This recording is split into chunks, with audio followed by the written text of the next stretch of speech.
Hello friends, ഇന്നത്തെ വീഡിയോയിലുള്ളത് നത്തോലി കറിയും അരിച്ചിനിയും fry ഒക്കെയാണ്. നത്തോലി വന്നിട്ട് 1 കിലോ നത്തോലി 100 രൂപയ്ക്ക് കിട്ടി. എന്നാൽ അത് ജോലി ഇത്തിരി കൂടുതലായി. കുറേ സമയമായി ക്ലീൻ ചെയ്തൊക്കെ എടുത്ത് പിന്നെ അത് കുറച്ച് ഉപ്പിട്ടൊക്കെ നന്നായിട്ട് കഴുകി അതിൻ്റെ ഉലുമ്പൊക്കെ പോകുന്നവരെ നത്തോലി കഴുകുക, എന്നാലും കുറച്ചൊരു ടേസ്റ്റ് ഉള്ളൂ.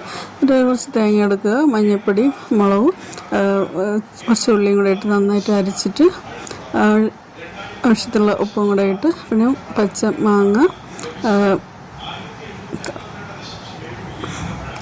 പച്ചമുളകും, കരിവേപ്പില, ഒരു പകുതി തക്കാളി എല്ലാം കൂടെ ഇട്ടിട്ട് പിന്നെ മാങ്ങയ്ക്ക് പുളി കുറവാണ്, അതുകൊണ്ട് കുറച്ച് പുളിയും കൂടെ ഒഴിച്ചിട്ടുണ്ട്. പിന്നെ കുറച്ച് നത്തോലി ഫ്രൈ ചെയ്ത് കടലെണ്ണയിലാണ് ഫ്രൈ ചെയ്തത്. നല്ല ടേസ്റ്റ് ഉണ്ടായിരുന്നു. വെളിച്ചെണ്ണയിൽ കാണാൻ കുറച്ചുകൂടെ കൊള്ളാമെന്നാണ് തോന്നിയത്. ഞങ്ങൾക്ക് പണ്ട് തമിഴ്നാട്ടിലൊക്കെ ഇരിക്കുമ്പോൾ അവിടെ ഈ കടലെണ്ണയാണ് കൂടുതൽ ഉപയോഗിച്ചിട്ടുള്ളത്. അതൊരു പ്രത്യേക ടേസ്റ്റാണ്. വേണമെന്നുള്ളവർ ഒന്ന് കടലെണ്ണ വെച്ച് ട്രൈ ചെയ്ത് നോക്കും. ഈസിയാണ്, ടേസ്റ്റാണ്. ഇഷ്ടപ്പെടുന്നത് ട്രൈ ചെയ്യുക.